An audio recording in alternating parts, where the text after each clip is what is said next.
You're cheating. You're lazy. It's fake. You're not a real photographer. You're lying to people. If you have tried composite photography yourself, you surely have heard one of those. And if you haven't, but thought of trying it, chances are you haven't tried yet because part of you don't want to hear those. That was my case back in 2021. In this video, we talk about what is composite photography, its roots in history, why composites make sense, and how to set your own rules for it. While I was enjoying landscape photography a lot, editing had become my favorite part of the process. I would almost intentionally make it last as long as possible because I was extracting so much enjoyment for as long as I could. But you can only work so long on a single shot. And that was before I started astrophotography because yes, astro images take much longer.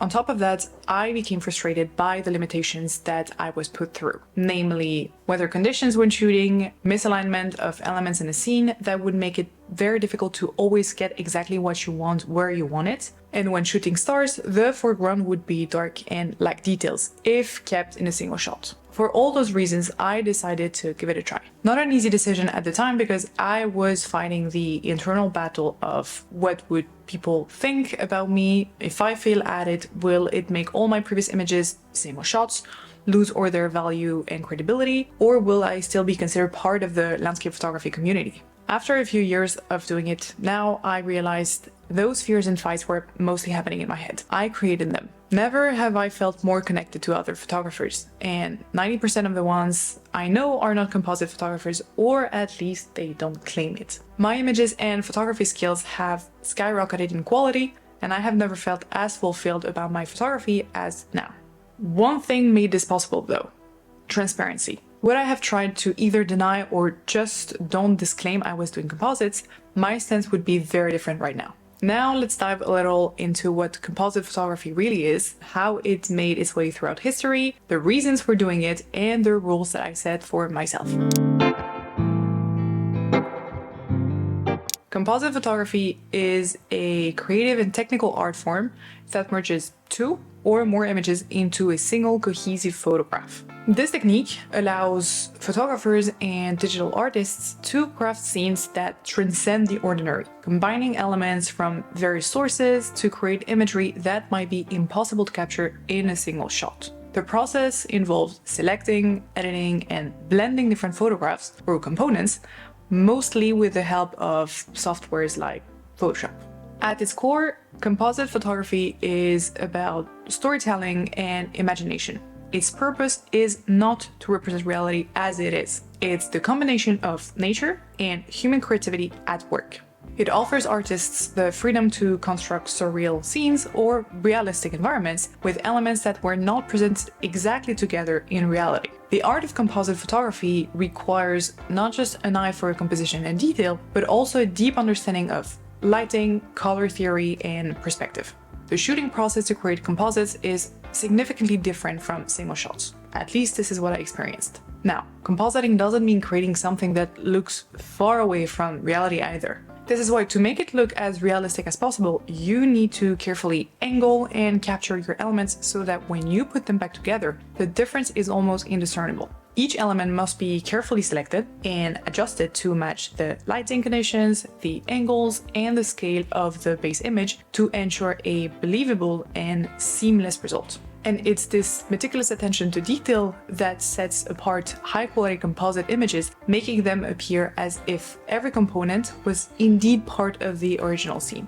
For photographers, composite photography opens up endless possibilities for creativity. It allows them to convey messages, evoke emotions, or simply create beauty that goes beyond the limitations of traditional photography. The reason composite photography made so much sense to me is that way before I went that path, I was always seeking aesthetics in everything I was involved with. So decorating my room, making beautiful university reports, or building PowerPoint presentations that would make everyone react. It still holds true today, as my main goal is to convey stories with images that share beauty the way I see it. Composite photography, while often associated with the digital era, actually started in the early days of photography itself. The technique emerged in the 19th century, not long after the invention of photography. One of the first to play around with this idea was Oscar Rejlander.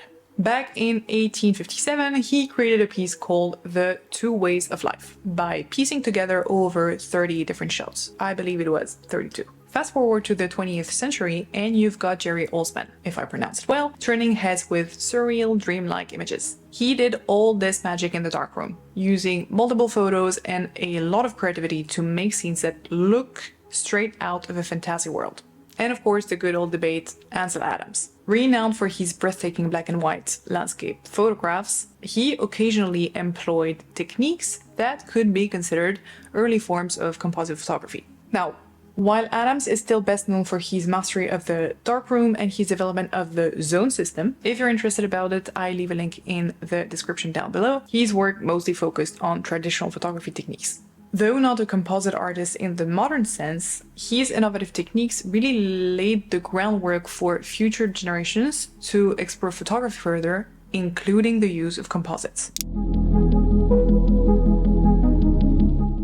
I came to understand that those who come at you to blame composite photography don't understand the why in the first place. The only time they are right is if your reason for doing it is what they claim. But every individual has different reasons for doing it. If you're doing it because you don't want to bother hiking that far and would rather put yourself standing there in the picture, then maybe laziness is the word. But it could also be because getting there specifically puts your life at risk. And so if you want to fulfill your vision, you have no other choice. The laziness argument also makes me laugh a lot. Never have I put as much physical effort, time, and energy into capturing images as I do now with composites. But I understand every case is different, and not everybody does the same type of composites as I do. Here are a few reasons why composite photography makes sense to me.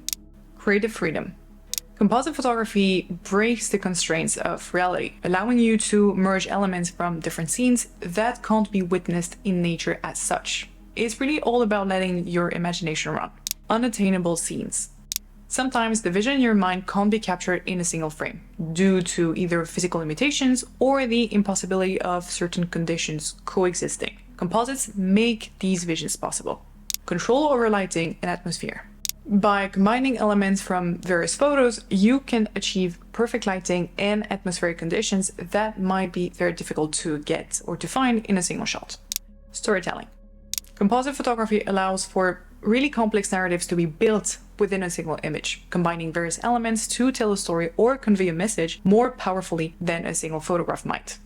Enhancing visual impact. By blending multiple images, you can create more visually compelling scenes that grab viewers' attention and stand out in a crowded visual landscape. Overcoming limitations. Whether due to weather, timing, or location restrictions, composite photography can overcome those challenges, allowing you to produce desired images without being hindered by external conditions. The thing with compositing is that it opens up a world where there are no boundaries. It's an incredible opportunity and a problem at the same time, which can sometimes leave a cheap impression of the medium. I notice for such images to be appreciated, they need to bear certain ethical points within them. For me, this means taking my images in the same region, if not the exact same location, and taking images within the shortest time frame possible, usually from sunset to sunrise. So sunset, night sky, sunrise. And those are the points that I will allow myself some freedom to reach a vision. Blending exposures, blending images from different hours, blue hour landscape with a night sky image, and blend elements that are not captured in the same direction necessarily. You can see an example here. Those rules are not meant to be followed if you feel they don't apply to you. I decided those for myself because although composite photography gives me more creative freedom and control, I still get challenged to create. I still have to play with what I have at hand, and if it means a cloudy sky, either I accept it or I have to go back on another day at the same location. Setting those limiting rules on purpose makes the final image so much more satisfying, precisely because it didn't feel easy. Happiness comes from doing hard stuff. And this is how you can tell greater stories. If you watched that far, here is my advice for you today. If composite photography draws your attention, try it. No way you will regret at least trying. And believe me, you will suck at it at first. But if you enjoy the process, don't let it stop you. That's it for today. Thank you for your time. Please like, comment, subscribe, and see you in the next one.